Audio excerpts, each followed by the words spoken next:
Hello everyone, Zellerant here, and for today's video on Arknights Endfield, now that we're about 2 weeks into the game, I thought I'd kind of do an account showcase of where I currently am at. Having played the game pretty hardcore those first 4 days to push all the way to the end game when I took time off work, and now I've been kind of making it like my daily grind, like you have with many other gachas, since not only am I pretty busy with work, but also I have a lot of other gacha games I play that I have to maintain.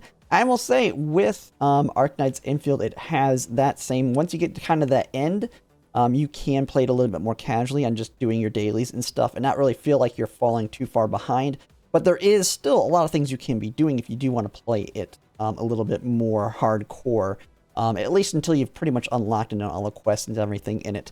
And so with that, I thought I'd kind of just showcase where I'm at and my plans, kind of planning for the future endgame content we're going to get in building up my teams fairly strong.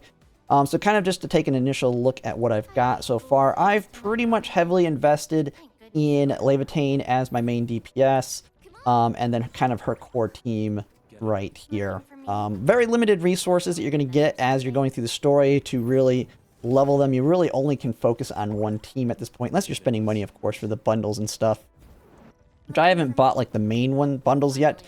But I have been able to basically just go ham on her. Now I did buy the battle pass and like the main one that had some additional pulls. So when it came to her ability matrix, I have pushed her pretty far here. But I've kind of cut back on these because these are getting quite expensive, not only on these, but these other components. And I don't want to be running or using my sanity for getting these components right now as I'm working on increasing their essence on the weapons here. So like that, as well as eventually going to be working on, I believe, the components or upgrading my gear as well. Before we go talking about that and kind of my plans with the end game, when it comes to the factory, I know it's one thing that I think a lot of people are spending a lot of their time on. At this point, if you get to this point and you kind of start doing the heavy grinding and other things, you want to try and get your factory to a min-max state. And with how Wooling is set up and how we haven't got like unlocked everything, we know we're going to get more added into it because you're limited on your regional development level. You can only take your outpost to level 2, unlike in the Valley, you can take them at the 4 and that. And so we know more is coming in. So when it comes to actually min-maxing this factory out, it's a lot easier than the Wooling one in terms of the limited resources and how much you can actually do with them. And so I've actually looked through blueprints and some YouTube videos on people that have really worked it hard because I just don't have the time to do it myself. And I found this setup that actually works really well in the sense that it perfectly basically uses all of the Originium ore and Ferium ore at like max use. Now, Ferium is a little bit of a tricky one in the sense that you're having to import a little bit from Wooling through the regional transport system, but it works out pretty well in the sense that this is like the best you can get at this point with the very limited ore you're getting, which is effectively 12 of the batteries, using 3 of them basically to maintain my electricity, and then 5 of the syringes. This is going to, I have this set up so this maxes out the income. Now I just got this set up the other day, but over time, I will eventually basically be able to bankrupt these. They'll be all the way down to 0 here in a couple days. And then I just keep selling them, and I will eventually end up with an overabundance of those materials, just because I'm producing more than I can effectively sell, which will be really good because that's the main thing you want to be doing, is bankrupting them, meaning you're maxing out on the amount of currency you can get, which is going to be very important for buying the engraving permits, as well as the artifacing catalysts, which is what I'll talk about here in a second. I've been trying to do my stock distributions every day as well, although I have been having terrible luck on which ones to buy lately. They've been pretty crappy the last couple days, doing my environmental things and my depots to just keep making that money. And so right now I've seen people that do ask the question, and it's whether you're going to want to get the engraving permits or the catalyst, and it depends on kind of the direction you want to go in terms of what you want to work on first. I have found, at least for me, doing the engravings first, just to get that main piece for your main DPS, is the way to go. Now, I've gotten fairly lucky that I got a good piece like within 2 tries with all 3 of the stats for Leviathan. At this point, I don't even need to use the engraving permits. I can just kind of grind out the sanity if I wanted to, just to get pieces to level these up. And so once you get it for your main DPS, my plan, which now what I'm basically going to be using this currency for, is to buy the Artifacing Catalyst, because this is what you're going to use to basically upgrade your gear. The nice thing is not like heavily RNG in that sense. You just got to grind it out, and eventually basically perfect gear in that sense. And what's then I can do is you can use the Valley engraving permits instead, which is going to be for the other, like a lot of the other people's gear you can do in wooling. So they have the engraving permits here, and you get a lot more currency here. I've got a way overabundance of this, so if I want to start farming those, this is probably where I'm going to start dumping my energy. So that way I can get pieces, say, for hers. Like, her weapon wants intellect, treatment efficiency, and infliction here. And I can get that. You actually go into your dailies here. That one is this one, I believe, right here. Which if I view it, it's actually in the valley, so you can do this one in the valley. And it has, it has got good for hers. So overall, that's the one I will probably be grinding just to use those engraving permits, using my sanity. And as you grind these out, that can help you then improve the weaponing on that side of things. And so overall, I mean, if your main DPS is good, like the content at this point is trivial for me, just because of how strong she is. Now, I haven't done heavy investing into the others other than putting gear on them. And the nice thing is my factory with the blueprint I'm using has a setup that while it is producing batteries right now, I can switch it to reduce my batteries, I think by 3 or 4. It'll bring it down to like 8 or 9 per minute while still using 3, but then start producing like 1 to 2 a minute of these components. And all I have to do on that is, if I actually look at my factory here, if it'll let me. Why not looking? There we go.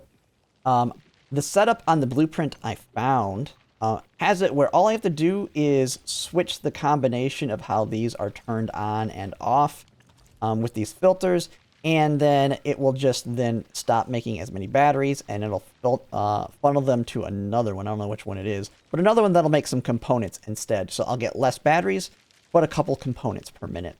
And so if I need more, that's exactly what I'll do with that. And you are going to need more of those when it comes to eventually upgrading your... And I still am getting used to the menus on this game and moving around. But so like if I wanted to, when I start working on actually upgrading her gear, which I actually do in the gear assembly menu here, I just go down, I'll find it. As you can see, you're going to have to grind out dupes of the gear, which I don't think I have dupes of that one. I do have this one. You gotta make the dupes to kind of select them to use that one piece in the shop to then increase the stats it overall gets. So it's gonna be a grind on that, and once I've actually sold or basically have bankrupt these and don't need as many, because you will start to get an overabundance of these, I will switch it from batteries to then producing the components so that I can grind that. And that's kind of my plan for the end game, and I think that's where you can kind of get to where you're pretty steady. As you can see, and if you don't want to have like the min-max factory on space, you have plenty of space that you can get if you unlock everything to build the factory yourself, if you just really enjoy that. I don't have the time to really work to like think about it and make it, so I just use the blueprints. And then kind of make tweaks here and there depending on my needs. But there is they give you plenty of space in this game to really utilize all of your resources. Like I said, I'm already basically using everything. There's nothing I can really add, other than if I maybe want to grind out some of the plants.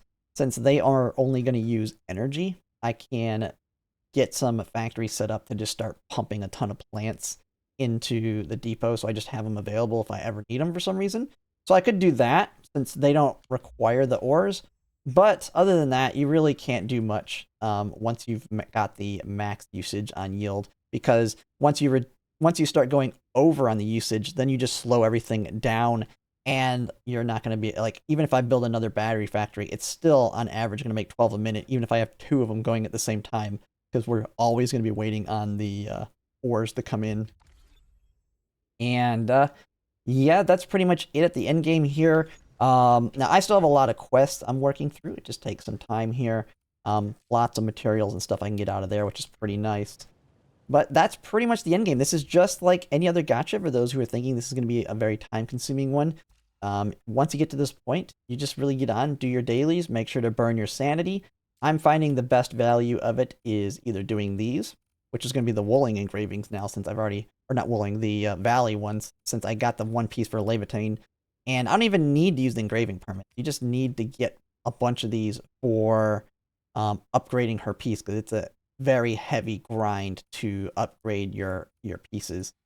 That or grinding something else here, like these pieces here, for eventually min-maxing out my abilities on Levitain, which is basically my main goal. It's just heavy investment into her. She's going to probably be my main DPS for a while until I get like a favorite character that comes out, which could be soon, who knows. But having a core main DPS for when we finally get like a true endgame hard difficulty content, she'll make it pretty nice and easy to just grind that out.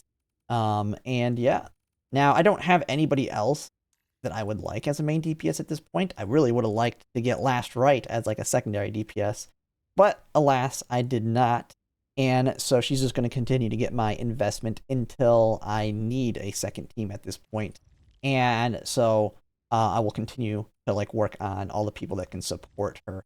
Ardelia is going to be kind of the secondary I want to invest in, just because I know she's a support 6-star and it's going to have more lasting versus somebody like him, he's really good, but I know he's eventually going to be power crept by a 6-star at some point. Kind of the same thing with him, in that they're going to get replaced soon enough anyway, that I'm investing a little bit into them so they can be used, but most goes into her and grinding out the materials so I can eventually upgrade future 6-star weapons and operators without having too much of a resource constraint, because that is one thing I know a lot of people are struggling with right now.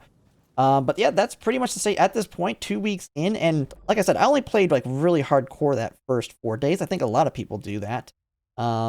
And if you weren't able to take time off, you still had that weekend. And I think most people at this point should be getting to the end game. And yeah, you can make it a daily grind at this point.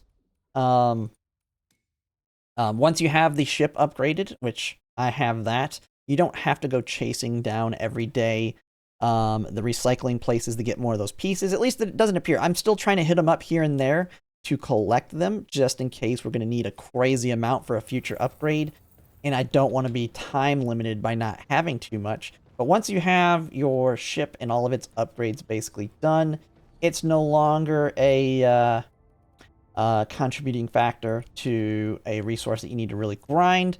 And it's kind of the same thing with the rare materials. Now I have like some of the rarer ones growing in the ship here.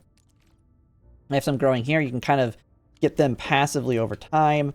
But I have set up, and this is something I think you should do as well, if you really want to make sure you have an abundance of these for future characters, is setting up zip lines to all of the resources, well, all the like the rare plants, rare growth, the rare minerals or rare ores, and that way, so when they get to like 8, you can just zip line over and just hit them all up really quick. And kind of the same thing if you have the zip line set up to go to like the depots, as well as wherever the recycling are. Like I have one right here, so all I have to do is come here and zip line down here, and I can collect it from the recycling station as needed. So that's kind of the main thing. Once you have all that set up, it's just like any other gacha. It's just a daily grind at this point. Hopefully we get some good in-game content to really utilize the characters, because right now she just wrecks everything in the game at this point, and I haven't even done anything with the gear yet. And while I do have her I actually just got it today, her main piece for the weapon. She was wrecking even before I got this and started upgrading it. So we'll have to see what they come out with on that content. And I'll be making a video here soon on Gilberta, because I do plan to pulver her. I'm pretty much going to try and pulver every unit or operator in the game. It seems like it won't be too expensive from my standpoint, at least when you kind of compare to how much I've spent on Uma Musume. It'd be pretty cheap for me to just get a copy of every single operator in the game. But we'll have to see what happens with that. But I'll have a future video coming with that, and then I'll be doing a poll video / live stream when she drops. But that's it for now. That's kind of where I'm at on my account and where you can kind of expect to be doing once you reach the end game if you haven't at this point. But if you like my content, if you could like, comment, subscribe, it really helps. And thanks for watching.